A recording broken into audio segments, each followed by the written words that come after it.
something we could never have imagined.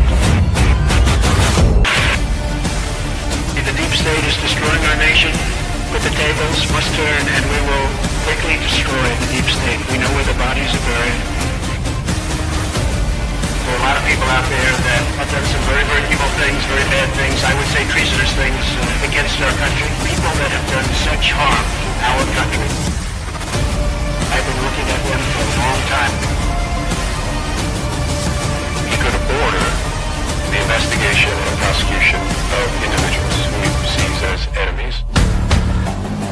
Put them all in jail where they belong. You gotta get tough and smart, and you have to fight fire with fire. You can't allow this to go on.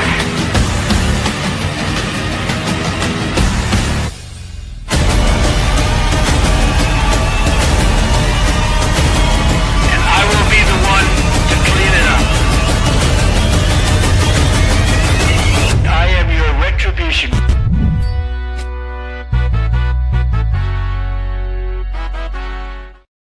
What is up, guys? Tyson Dela Cruz here. Thank you so much for rocking with me. Happy Friday. Happy Friday. Today is Friday, January 31st, 2025. Hope everybody's doing amazing today. If you're catching this on the live, come on in. Come on in. We are just waiting. This is Karoline Leavitt's second press briefing. I'm sure she's going to talk about a lot of different things.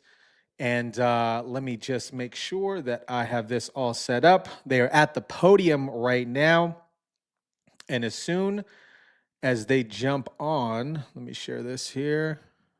Boom. As soon as they jump on, as soon as she jumps on, I am going to jump right into it. But if you're catching this on the live, come on in, come on in. What is up, Stephanie? What is up, Rob? Fetus? Mary, hope everybody's doing amazing today. If you're catching this on the replay, type in replay in the comment section down below. Depending on when this gets started, we have some other news to talk about. How's everybody's Friday doing today? Man, I woke up feeling great. I've been sleeping fantastic. How have you guys been sleeping? What's up, Mary? Mary in the house.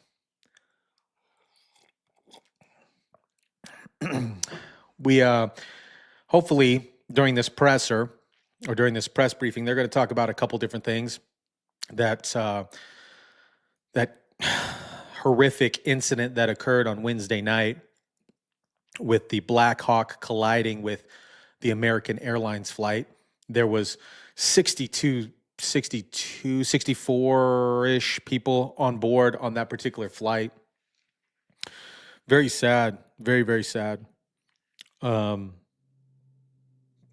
Could have been completely avoidable, but we're going to talk about that a little bit. And then Pete Hegseth spoke about the Pete Hegseth announces that the U.S. military is now going to perform special operations against the Mexican cartel, allowing President Trump to designate them as a terrorist organization. We got ICE raids going on. We got the Mexican cartel officially a terrorist organization. And then Donald Trump just announced right before I jumped on this live, and he said for the individuals to remove pronouns from their email addresses. And we still got that February 6th marching orders for anybody who's not willing to return in the office. If they don't return in the office, they're fired. Hello from Michigan. Michigan in the house. Michigan in the house. We got two Michigans in the house. I have to be there in the new media seat. Awesome. 55 points. Yes. Yes. Somebody used to live in Sandusky, Michigan. Yeah, Pete's been on it, man. Pete has been on it. Let's see. It's 10:01. I think I might have some time to share this real quick. I'll keep an eye on it. But here's what Pete had to say. The drug cartels have been declared terrorist organizations. And if you find that, and we know if there's Al Qaeda, we're going to hit them. I don't care if you're in Somalia, Sudan, or in Syria. If we find that they continue to fire at our border control and they continue to put fentanyl into our country, as the Secretary of Defense, are you permitted now to go after them in Mexico or wherever they are? Brian, I don't want to get ahead of the president, and I won't. That's ultimately going to be his decision. But let me be clear, all options will be on the table. If we're dealing with what are designated to be foreign terrorist organizations who are specifically targeting Americans on our border, and we're finally securing our border. We've been securing other people's border for a very long time. The military is shifting toward an understanding of homeland defense on our sovereign territorial border. That is something we will do and do robustly. Boom. There we have it. I'm going to check back on this press briefing here. All right. So as soon as she jumps on, we are jumping in. Detroit area, Lake Erie, Canada side. What is up? What is up? Big Texas in the house. Ryan Street, Big Texas. Never been to Texas, man. I heard they got some good barbecue. Is that true? Is that true? Do they have the good barbecue? Born and raised now in Florida.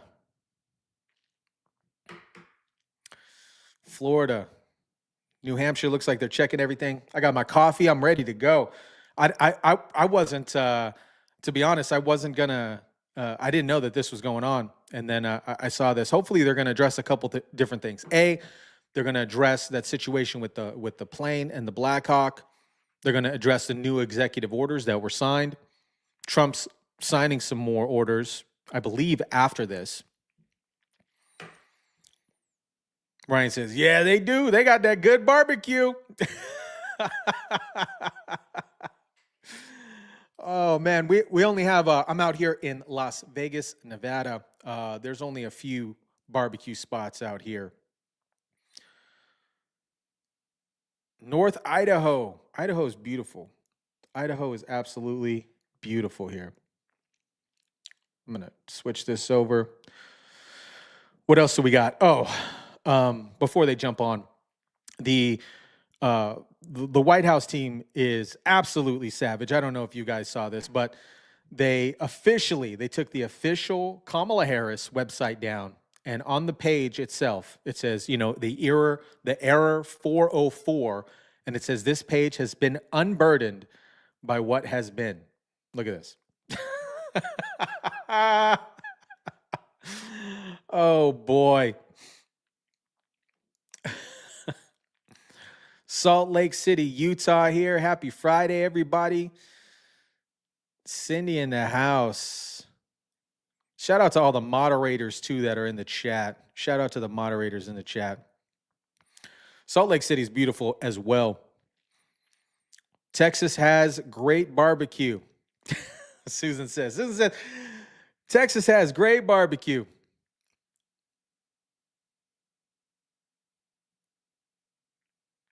Oh, here we go. How are you? Nice live shot. Good to see all of you. What Happy an upgrade. Friday. It's great to be back with you. I want to provide an update on President Trump's actions in the wake of the catastrophic air collision that tragically claimed the lives of 67 people at Reagan National Airport on Wednesday night. Everyone in this White House continues to mourn the victims and keep their friends and families in our thoughts and prayers during this unimaginable time. First, within moments of the collision, the president and his newly appointed team were in immediate communication. The president was briefed on Wednesday evening following the crash, again on Thursday morning, and he has continued to receive updates as recovery efforts continue on the ground. The president, as you know, took time to address the nation yesterday afternoon. To deliver accountability, President Trump swiftly signed a memorandum directing an immediate assessment of the Federal Aviation Administration to ensure the federal government is maintaining the highest personnel and policy aviation safety standards. The memorandum directs the Secretary of Transportation and the FAA Administrator to immediately review all hiring decisions and changes to safety protocols made during the prior 4 years, and to take all necessary corrective actions to achieve uncompromised aviation safety. The review will include a comprehensive assessment and reversal of any deterioration in hiring standards and aviation safety standards and protocols during the previous administration. Aviation safety was addressed by President Trump before this tragic collision even took place. On his second day in office, the president signed a memorandum to immediately stop Biden DEI hiring programs and return to non-discriminatory, merit-based hiring. And in 2018, during President Trump's first term, the Department of Transportation announced it would put an end at that time to use the biological questionnaire that was introduced by the Obama administration, which punished skilled applicants. President Trump has long led on the issue of aviation safety, and he will continue to do so. He will continue to deliver on the promises he made to the American people at record speed. The Senate has already confirmed 8 of President Trump's exceptional cabinet nominees, including most recently Transportation Secretary Sean Duffy, as you of course know, EPA Secretary Lee Zeldin, and Interior Secretary Doug Burgum, who is scheduled to be sworn in later today. We expect the Senate to continue quickly confirming the remainder of President Trump's well-qualified nominees in the days ahead. Earlier this week in the East Room, the president proudly signed the Laken-Riley Act into law, surrounded by Laken's loving parents and sister. This common-sense bipartisan law mandates the federal detention of illegal aliens who are accused of theft, burglary, assaulting a law enforcement officer, and any crime that causes death or serious bodily injury, like the animal who murdered Laken-Riley in cold blood. This was the first piece of legislation President Trump proudly signed as the 47th president of the United States, and it will guarantee that Laken did not die in vain. As Laken's mother, Allison, tearfully said during the signing event, President Trump said he would secure our borders and that he would never forget about Laken, and he hasn't. He's a man of his word, and we trust that he will fight for the American people. Those are the words of Laken's mother, and we will never forget them. So to help lock up even more criminal illegal aliens, President Trump signed a memorandum this week to detain them at Guantanamo Bay. This action will expand the Migrant Operations Center at Naval Station Guantanamo Bay to full capacity to provide critical extra detention space for high-priority criminal illegals. Our brave ICE agents continue to arrest more and more of these types of individuals every day in communities across our country. And I have more updates for you. On January 27, 2025, ICE Chicago arrested a citizen of Guatemala who has been convicted of solicitation to meet a child, disturbing, and sentenced to 24 months probation. On January 28, 2025, ICE Atlanta arrested a citizen of South Korea who has been convicted of 9 counts of possession or control of material depicting minors in sexually explicit conduct. On January 28th, ICE New York arrested a Mexican national previously charged by the state of New York for attempted murder and possession of a weapon and assault. And on January 28th, ICE Philly arrested a citizen of Mexico who has been convicted of possession of child pornography. Our message is simple. If you are a criminal illegal alien, you will be arrested and deported.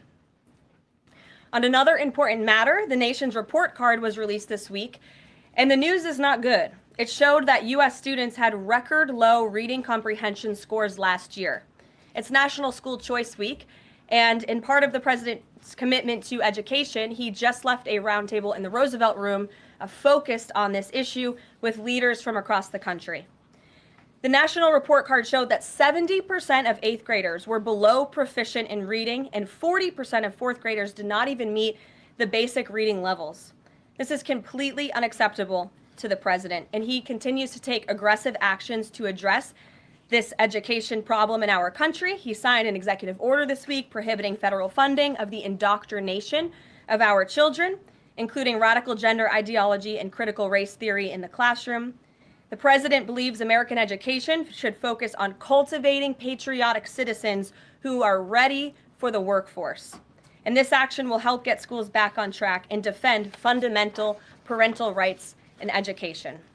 The president also signed a school choice executive order expanding educational freedom and opportunity for families. And in lighter news, but in exciting news, after announcing our briefing room changes on Wednesday, this White House has received more than 10,000 submissions from individuals across the country who are eager to join all of you. We might have to make this room a little bit bigger to do that, who want to participate in our new media seat at a future briefing. So in this seat today, we have the Ruthless podcast. They humbly started by entertaining small audiences on Capitol Hill, but after 4 years, this program has become one of the most influential podcasts in America.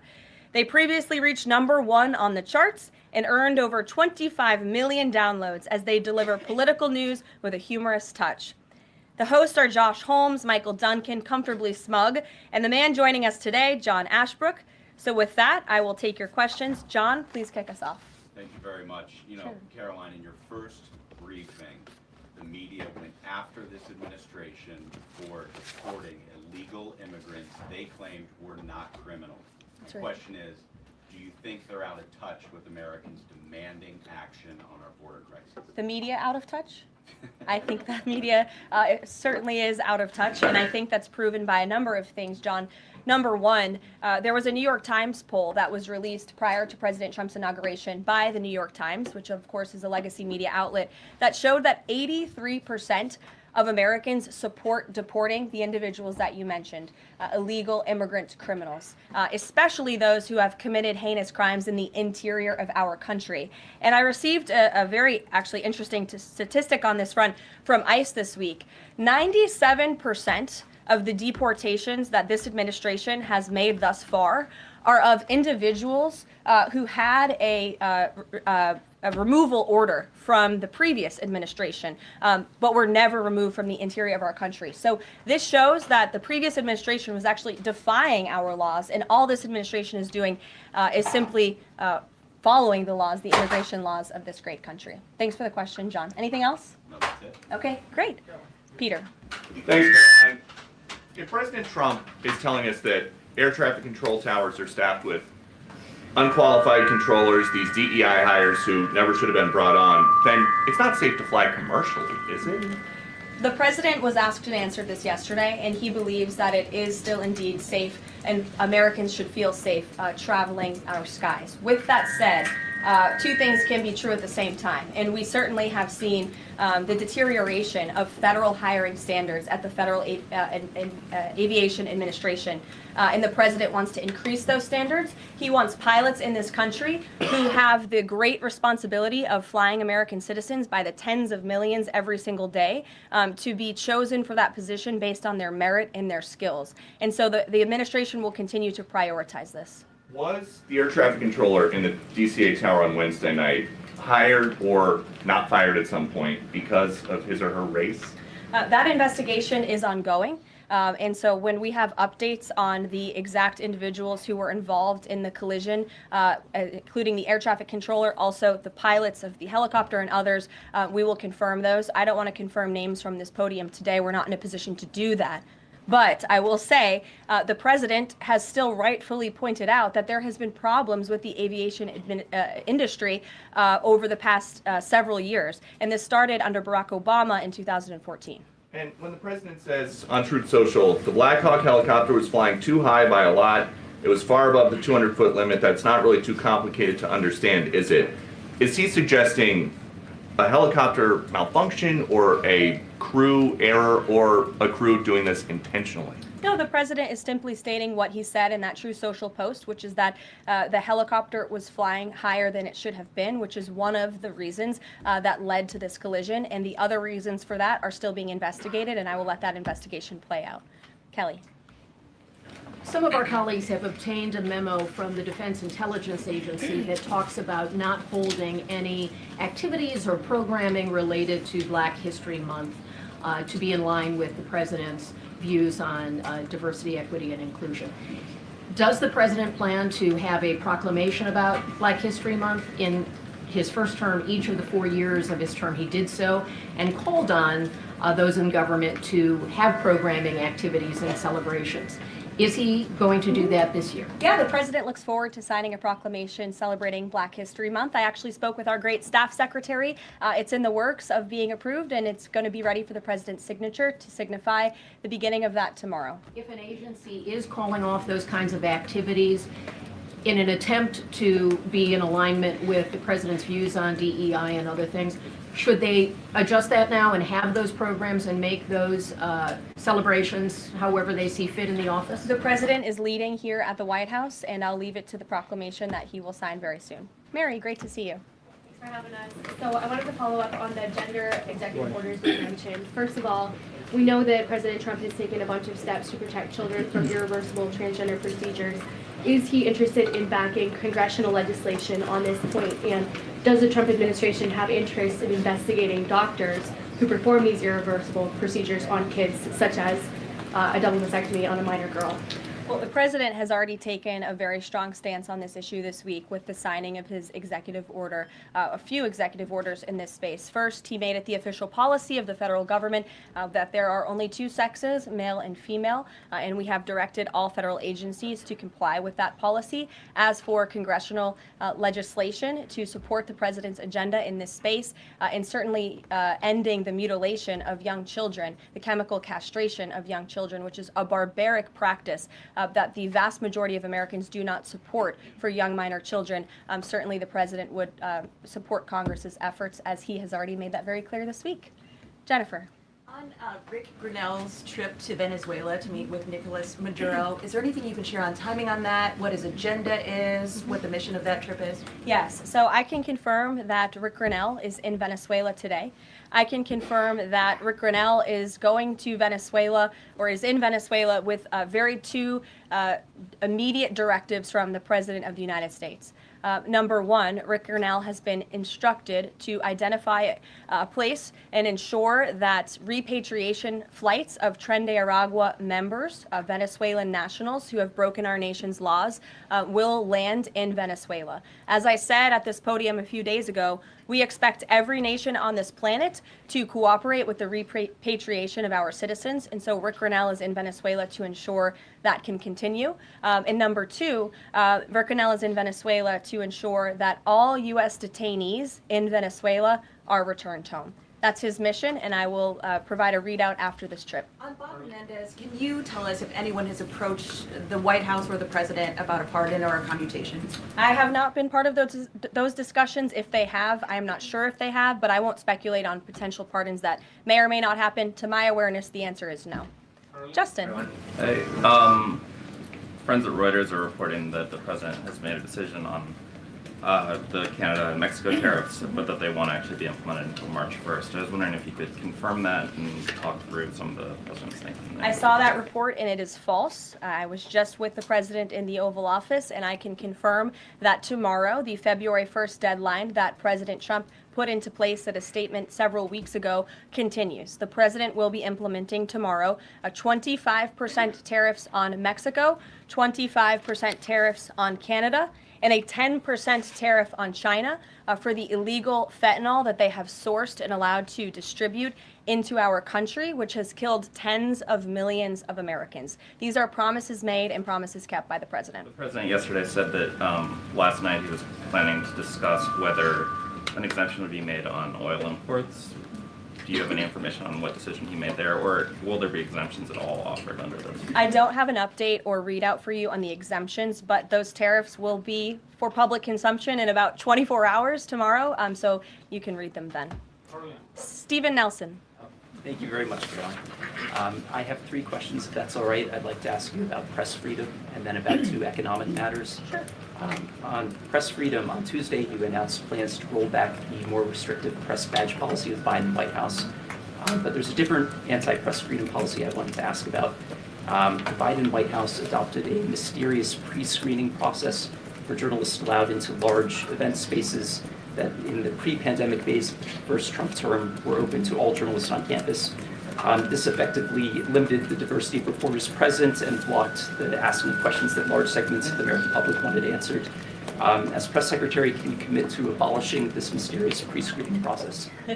There were a lot of mysterious processes that my team and I have had to unravel over the past 2 weeks that were implemented by the previous White House and in particular the previous press shop here. And so I can commit to a greater access and transparency, which I believe we already have by ensuring that the 440 journalists whose credentials were revoked will be reinstalled. They will get their credentials if they wish to. We've also, of course, opened up a new seat to new media. And as far as open press events here at the White House, if we tell you it's open press, it's open press. So just to confirm, this pre-screening thing is something you're aware of and you'll work to undo to the maximum extent possible. When we say something is open press, it will mean it's open press. Economic matters, and I can just ask them both at once for you. In New York City, Governor Hochul's congestion pricing went into effect this month. Vehicles that drive through parts of Manhattan have to pay a $9 toll. President Trump has made clear his opposition. He said that it's, quote, the most regressive tax known to womankind. Will the administration be trying to block this? And the second question is, millions and maybe tens of millions of Americans who voted for President Trump were excited about his plans to do away with taxes on tips, overtime, Social Security benefits. But there's uncertainty about the timing of this.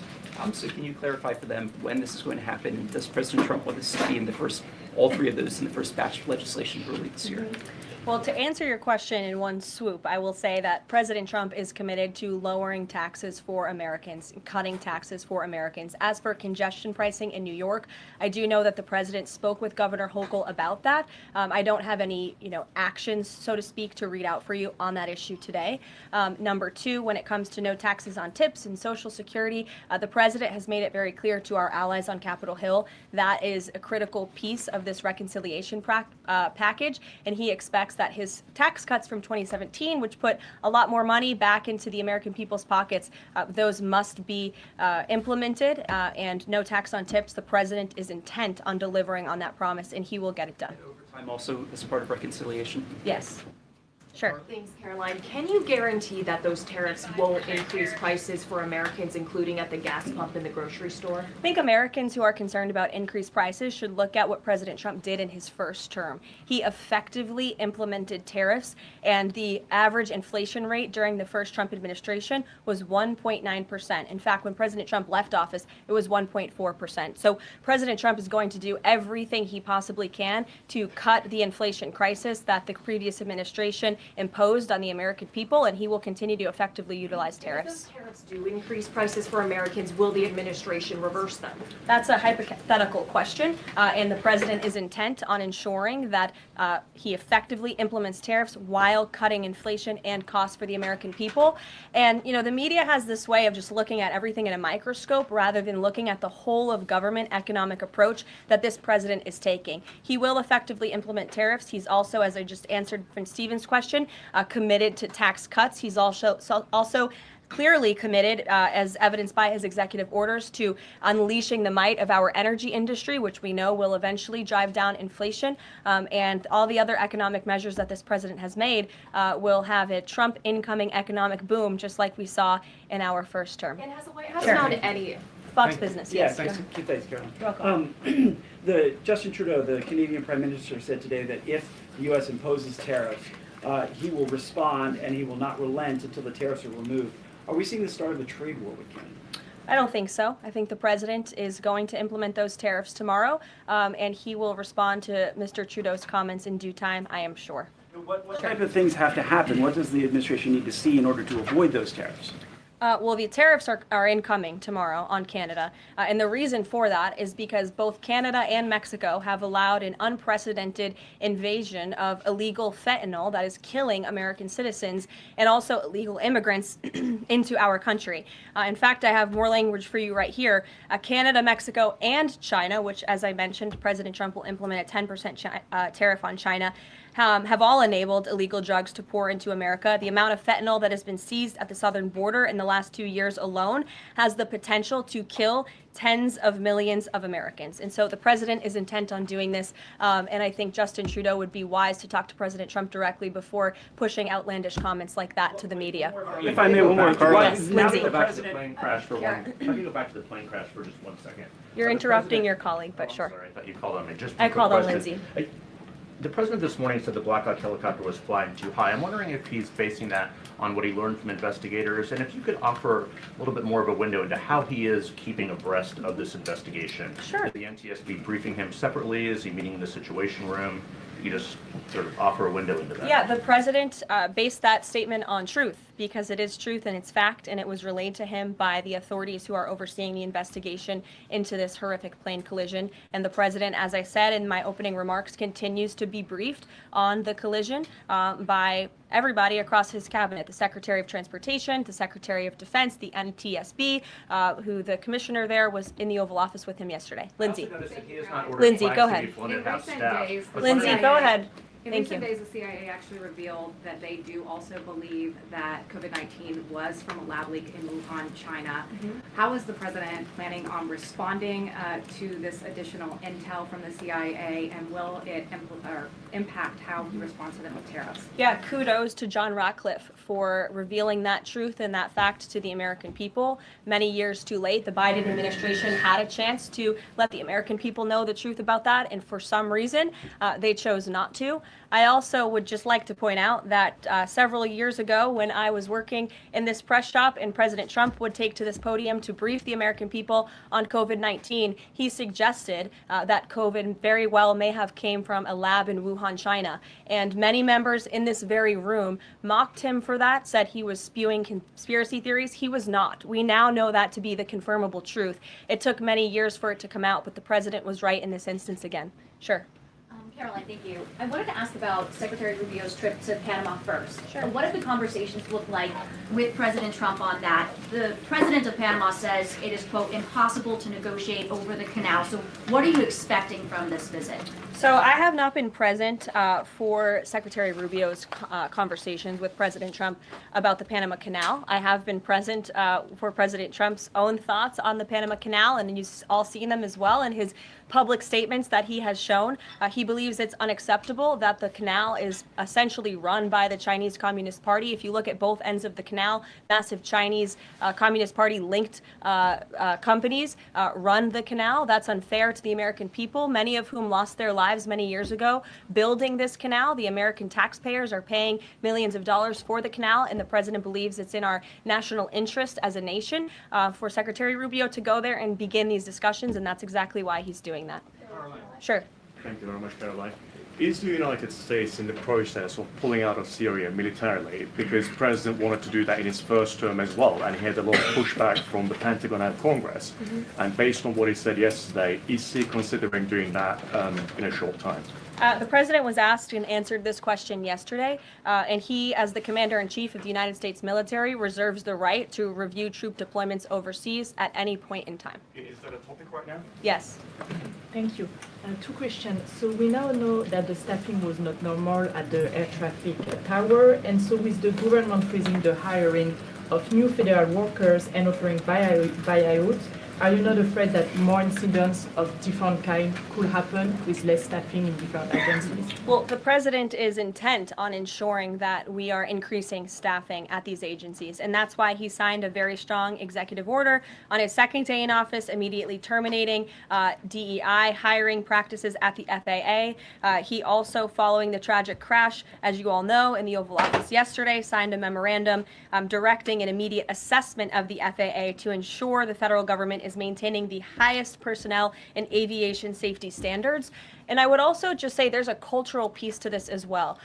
If you are an American who has spent many years studying aviation and you graduate from school and you're an air traffic controller based on skill and merit, and then you apply for a job and you're forced to fill out a biographical questionnaire asking you the color of your skin and asking you where you're from in details that aren't relevant at all to the job description, I think that deteriorates the morale of people in this industry. And if you talk to people in this industry, they'll tell you that. In fact, many of them filed a lawsuit against the FAA a couple of years ago under Joe Biden's administration because they were denied positions because of this DEI hiring practice that was putting identity politics over merit and skills. That's unacceptable. And I think just to put a fine point on this, because this is the third or fourth question I've answered on this subject, When you are flying on an airplane with your loved ones, which every one of us in this room has, do you pray that your plane lands safely and gets you to your destination, or do you pray that the pilot has a certain skin color? I think we all know the answer to that question, and as President Trump said yesterday, it's common sense. Rob Crilly. Yeah, I'd just like to follow up on that last question, actually. Has there been any sort of assurance from the FAA that they will immediately improve staffing levels, given the reports of not normal staffing levels on Wednesday? Oh, absolutely. You had Secretary Duffy here yesterday at the White House at this podium saying that he is on it, and we can all trust that he definitely will be. John Decker. Thanks a lot, Carol. You followed me, right? Yes, I did. Thank you very much. As long as your name's still John Decker. It is, absolutely. Thank you. The president's meeting today with the founder and CEO of NVIDIA. What is that meeting concerning, and who sought that meeting? I don't have details on this. It's a private meeting. It will take place at 2:30 p.m. I'll try to get there in time, and I can let you know after. How's that? On Guantanamo Bay, can you give more details about setting up that detention facility at Gitmo? How will that come about? What's the timing in terms of standing it up? And of course, this has happened before during the Clinton administration. Yeah, that's right. Detainees of Cuban and Haitian descent were both detained at Guantanamo. Are you looking at that model in setting up this detention facility? Secretary Hegseth, I believe, was on television this morning answering this question, and he said that the Department of Defense is already on it. He has directed his agency to ensure that Gitmo is increasing their capacity for beds, and that's exactly what President Trump's executive order did. It directed Secretary Hegseth and also Secretary Noem to expand the Migrant Operations Center at the Naval Station to provide for this extra detention space. And as Secretary Hegseth confirmed this morning, that operation is underway. Sure. Caroline, on the tariffs, can you clarify whether those will actually be going into effect tomorrow, or Yes. whether there might be some lead time? Yes. And are those, they will be going into effect tomorrow? Correct. And are those meant to be in place long-term, or is there a scenario in which Canada, Mexico, and China can offer concessions and then they would be removed? At this point, the president has made it very clear those tariffs are going to be implemented and in effect. If the president at any time decides to roll back those tariffs, I'll leave it to him to make that decision. But starting tomorrow, those tariffs will be in place. Sure. Thanks, Caroline. Yes.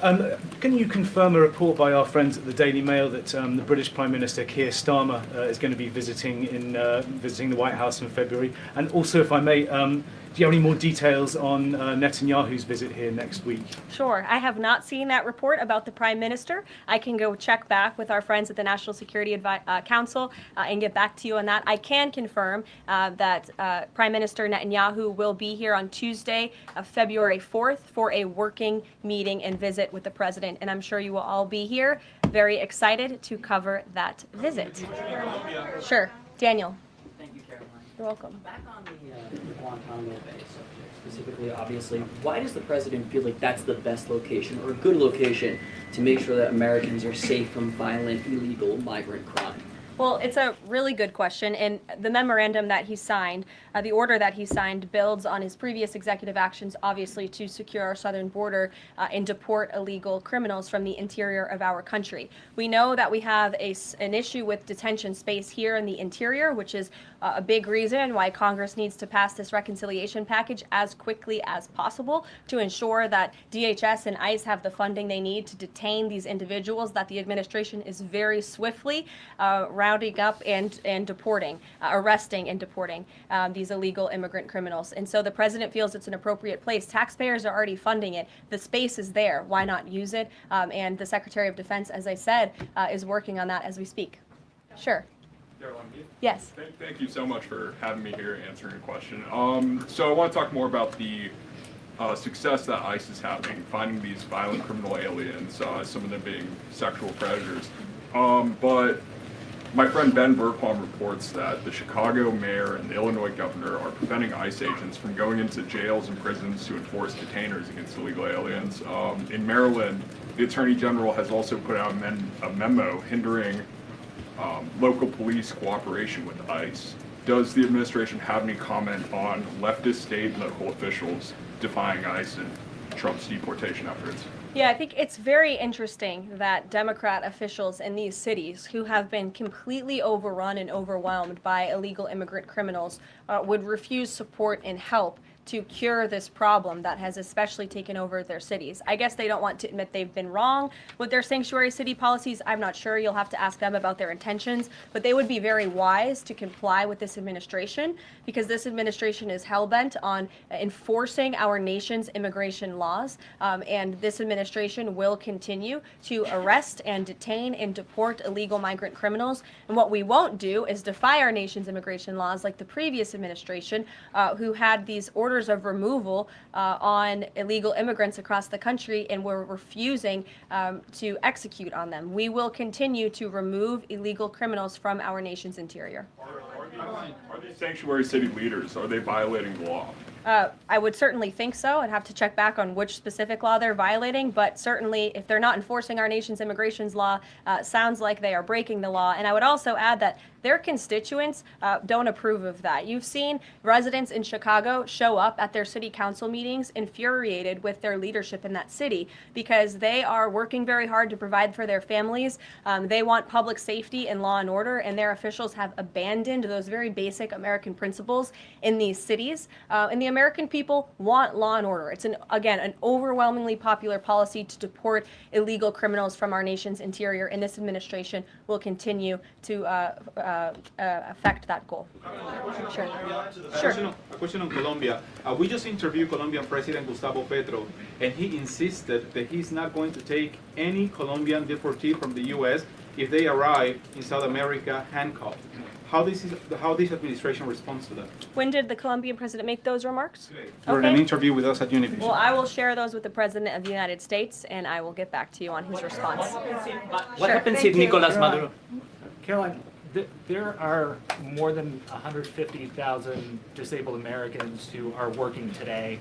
The president talked a lot yesterday about hiring the best and the brightest to work in the federal government.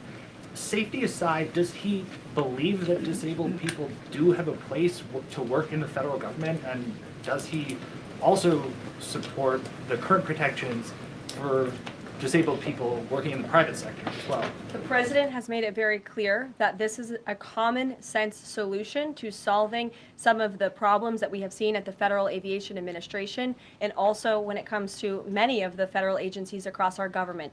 People should not be hired based on their disabilities, based on their skin color, their gender, their race. None of that matters. What matters to this president and this administration is how well you can do your job, and the American people agree with that sentiment. So it's about competence, skill, and merit. And so the president is focused on ensuring that the most competent individuals, the best and the brightest in this country, are in positions in this federal government, especially when it comes to public safety.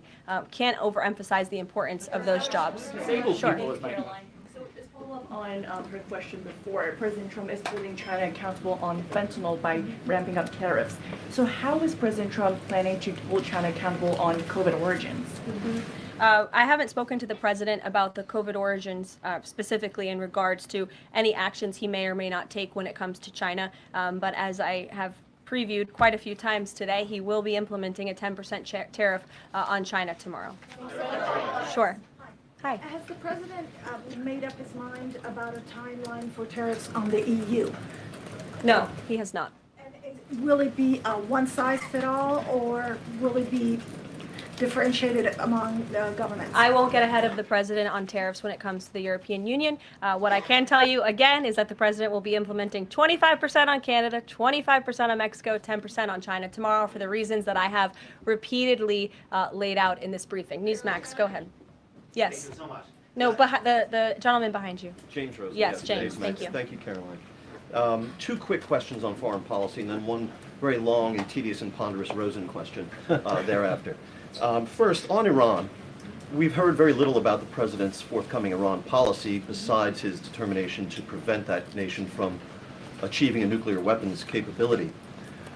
Is it the president's objective, short of the use of U.S. military force, to use the broad array of his powers to try to hasten the end of the Iranian regime? think the president has actually made his position on Iran very clear, and he made that clear when there were the negotiations about the ceasefire, which we know obviously is now in place, and the deadline on that ceasefire has continued. He said that Hamas and Iranian-backed terrorists would have hell to pay if that ceasefire didn't move forward, and then quickly thereafter it did. I also do have news on the hostage front, which I'm very surprised nobody asked about this because it is big news story. And the White House applauds the release of 8 additional hostages from Hamas captivity, thanks to the ceasefire deal secured by President Trump. 3 Israeli and 5 Thai nationals are being reunited with their families and their loved ones after being held in unspeakable conditions for over 15 months. And the president remains committed to the release of all remaining hostages, and they should have never been taken by the brutal terrorist group Hamas in the first place. And I think President Trump's working meeting with the Israeli Prime Minister next week emphasizes his continued support for Israel and ensuring that brutal terrorists in that region have hell to pay. Sure. Can I just finish the other 2 questions? Sure. I know you want the long, ponderous Rosen one. But first, on the Grinnell trip, as you know, under the previous administration, the U.S. recognized the opposition candidate in last year's elections, Edmundo Gonzalez, now exiled, as the legitimate president of Venezuela. Does the president's dispatching of Ambassador Grinnell to negotiate directly with President Maduro today mean that the U.S. now officially recognizes President Maduro as the legitimate president of Venezuela? Absolutely not. As I made it very clear, former ambassador and now special envoy Rick Grinnell is going to Venezuela with 2 very clear directives. Make sure that Tren de Aragua members, of which there are 400 currently in custody, are repatriated back to Venezuela, and that all United States detainees return home. Thank you very much, guys. Just on the president's use of language in this room yesterday, Sure. and without seeking to cast myself as some kind of moral exemplar because it's rather late in the day to try. Nonetheless, this was an event yesterday that began with a moment of silence for the victims of the air crash and the president's own invocation of, quote, a loving God. And then he uncorked that expletive to insult a former cabinet officer. It was the same expletive that I saw him use in the East Room in 2020 when he famously held up the Trump acquitted headline. My question is, if you could shed any light for us on how the president perceives his use of public profanity, which is a practice that certainly sets him apart from all of his predecessors. Does he regard it as an effective communications device, part of his appeal, or is it something that he lapses into inadvertently, perhaps in times of frustration and later regrets? I think one of the things that the American people love most about this president is that he often says what they are thinking, but sometimes lack the courage to say themselves. And I think yesterday at this podium, you heard President Trump express great frustration, perhaps even anger, with the previous administration's policies, many of which have led to the crises that our country is currently facing and that this president is focused on fixing. Thank you guys very much. Have a great weekend. We'll see you next week. She was cooking. She was cooking. Man, it's crazy to me, that they didn't ask the questions about the hostages, and then they were more focused on this DEI gender situation than they were about other situations. I know a lot of you guys in the comment section, Fetus, one of them, has been, shout out to Fetus, he's been clean for 20 years. 20 years as a former addict, so kudos to you, man. Kudos to you. I think this is gonna cut soon. And then where was this at? Something about the Narcan. I wrote that down because that's very interesting. How much these individuals are going to make off this off the Narcan. Let me see. Where is it at? Oh, Michael said this. Now watch the people who make Narcan are the reason for a fentanyl epidemic. Follow the money, find the sources. How much do manufacturers of Narcan make? It's a good question. Super good question. I actually wrote that down because maybe that's something that I'm going to look into today. Same thing when C-19 was rocking, people were selling masks and things like that too. And then that question about the profanity. Listen, Like, oh, do you think it's okay for Donald Trump to say bad words? Like, dude, he's just talking. He's just saying what he needs to say. Bobby says, who is this guy that asks you stupid questions? Exactly. Shout out to Raywood too. 4 years clean from hard alcohol and hard drugs. Dude, kudos. That's a huge accomplishment.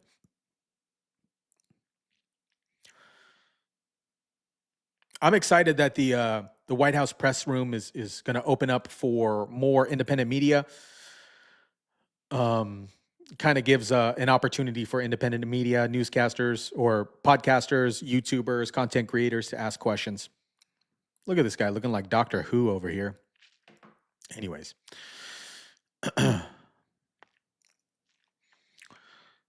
Michael asks, when you getting your press pass? I don't know. I did submit the application to it, and then I also submitted a pitch deck for it too. So we will see. I'm actually going to reach out to my contact at the Republican Party out here in Nevada. She was the one that graciously invited me to the Liberty Ball at the inauguration. But yeah, I think, how many of you guys, Karoline is a huge upgrade from Miss Jean-Pierre. Huge upgrade.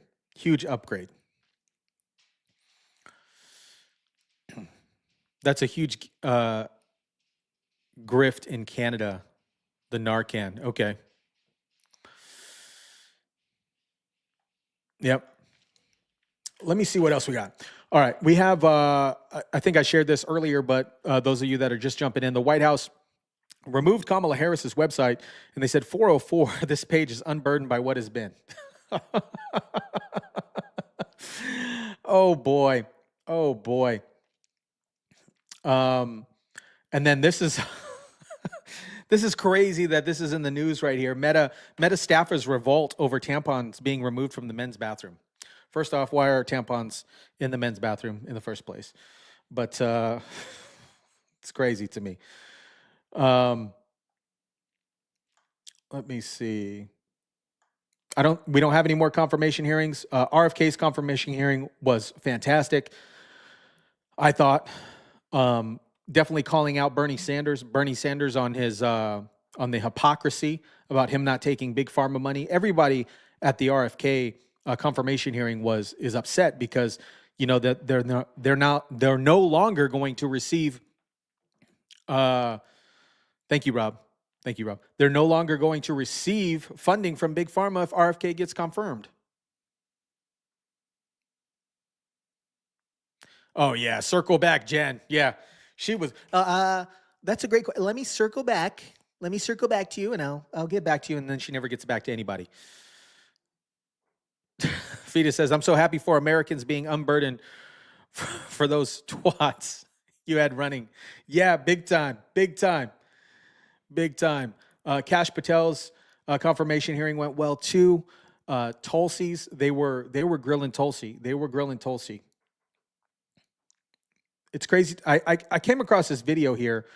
This was a video that was posted by Link Loren, and then after this video, I'll jump off. But this is what Link Loren posted. It says I guess this influencer named James Charles. James Charles went on TikTok and started mocking RFK, which is absolutely disgusting to me. But why does RFK sound like that? How many packs of cigarettes a day do you have to smoke to even get to that level of throat pain? Like, you're trying to convince us that he's going to be the Secretary of Health? Doesn't seem very healthy to me.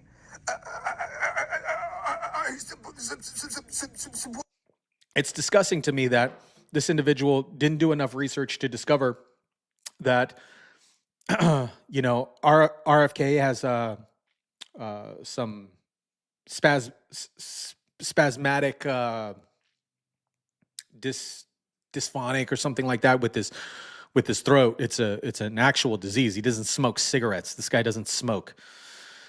Oh, thanks, Artillery Man. Yeah, I'm hoping I get it too. I'll be in the press room asking some questions. That'd be great.